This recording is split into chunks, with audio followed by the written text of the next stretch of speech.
इस वीडियो में मैं बात करने वाला हूँ, क्या एक स्टूडेंट यूके में अपनी फ़ीस निकाल सकता है, क्या वो अपनी फ़ीस भर सकता है। तो मैं बात करने वाला हूँ इस वीडियो में डिटेल में कि यार फ़ीस भर सकता है कि नहीं भर सकता अपनी। तो आप लोग आइडिया लगा सकते हो कि आप लोगों को यूके आना चाहिए कि नहीं आना चाहिए। यार डिसीज़न आपका होगा, आप लोगों को जो भी डिसीज़न लेना है एट द एंड वो आप लोग खुद से लेना। बट मैं आपको आज की जानकारी देता हूँ। अगस्त 2023 चल रहा है अभी, तो अभी के टाइम की जानकारी आप लोगों को दूंगा कि आजकल यहाँ पे क्या चल रहा है। ठीक है, तो यहाँ पे दो केसेस हैं भाई। सबसे पहला केस है यार मास्टर, जो लोग यहाँ पे मास्टर्स के लिए आते हैं। दूसरा है यहाँ पे केस जो लोग बैचलर्स के लिए आते हैं। ठीक है, सबसे पहले मैं मास्टर्स की बात करूँगा। मास्टर्स यार 1 साल का होता है यहाँ पे यूके में, कोई केस में 2 साल का भी होता है, बट मोस्टली 1 ही साल का होता है। तो उस केस में अगर मैं बात करूँ मास्टर्स के लिए, जो लोग मास्टर्स के लिए यूके में आते हैं तो वो अपनी 60-70% फ़ीस अपनी इंडिया से ही भर के आते हैं। अगर एवरेज उसकी फ़ीस बोली जाए तो 12,000 से 15,000 पाउंड के आसपास होती है 1 साल की। तो 1 ही साल की इतनी फ़ीस होती है। तो जिसमें से जो स्टूडेंट्स होते हैं वो अप्रॉक्सीमेट 8 से 9 लाख रुपए या फिर 8 से 9 हज़ार पाउंड वो भर के ही आते हैं इंडिया से। फिर उसके बाद बाकी का यहाँ पे उनको 2-3 महीने में भरना होता है। ये होती है मास्टर्स के लिए।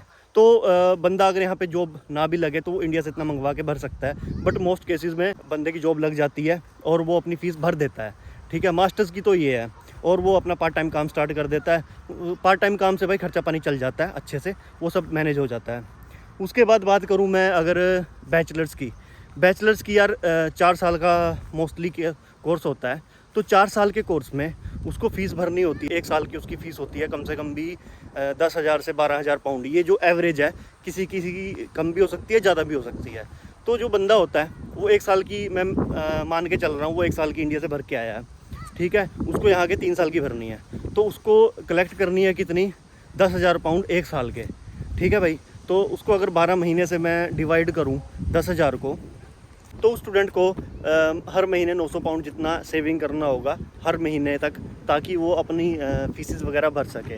तो उसको कमाने पड़ेंगे उसके लिए कम से कम भी 1500 से 2000 पाउंड के आसपास, क्योंकि उसको 700-800 पाउंड उसका खर्चा भी होगा ना।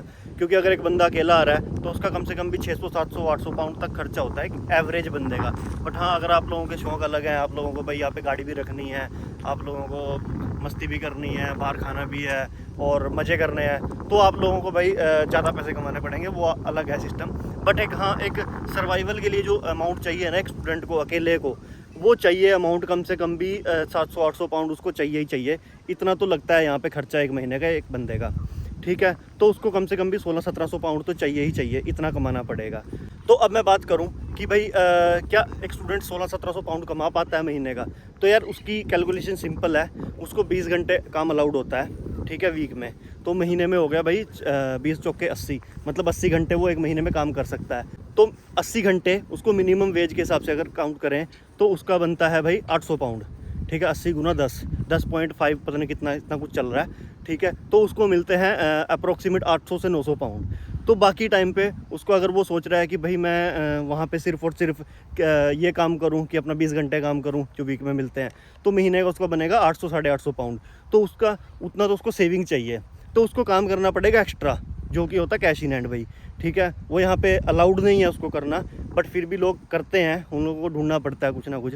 ठीक है, तो उसको वही काम अब कैश इन हैंड में भाई मोस्टली जगह पे 10 पाउंड कोई भी नहीं देता है, बहुत कम जगह मिलते हैं। पर अगर उसको चलो मान के चलते हैं, हाँ उसको मिल गया वो काम भी, ठीक है, तो उसको वीक में मिलेंगे 40 घंटे काम करना होगा। 40 घंटे मतलब कि पूरा जितना एक बंदा नॉर्मल बंदा काम करता है, उतना काम करने के बाद उसको 10 पाउंड अगर मिलते हैं उसको मिनिमम वेज वाले, तब जाके वो 1600-1700 पाउंड कमा पाएगा। ठीक है, तो वो कमाने के बाद वो अपना सेविंग करेगा जो भी उसका फ़ीस के लिए होगी, और उसके बाद अपनी फ़ीस वगैरह भर पाएगा। तो उस बंदे को, एक स्टूडेंट को जो बैचलर्स के लिए यहाँ पे आ रहा है, उसको पूरा काम करना पड़ेगा अपनी फ़ीस बचाने के लिए हर साल। अगर वो सोच रहा है कि मैं पूरा काम करूं, तो उसको 5 दिन जाना पड़ेगा अपने काम पे। 5 दिन जाने के लिए उसको भाई जब उसको यूनिवर्सिटी में 2 या 3 दिन उसकी क्लासेस होती हैं, तो फिर वो भी मिस करनी पड़ेगी, तो उसकी स्टडी ख़राब होगी।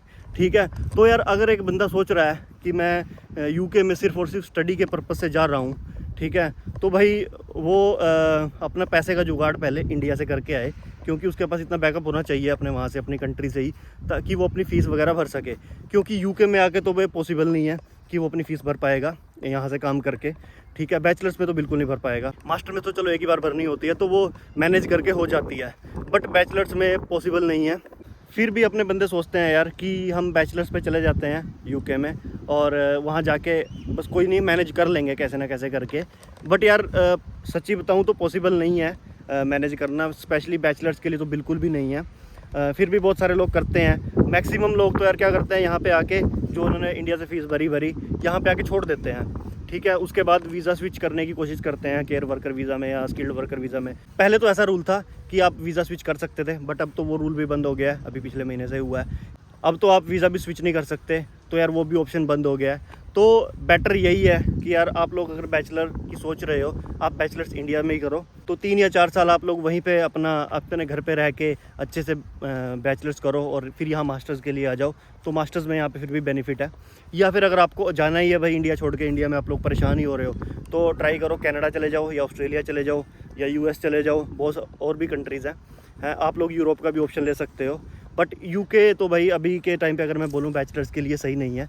बट अगर आप लोगों को किसी और कंट्री में भी जाना है तो उसका भी एक बार ऑप्शंस एक्सप्लोर कर लेना, उसके ऊपर भी रिसर्च कर लेना अपनी खुद से।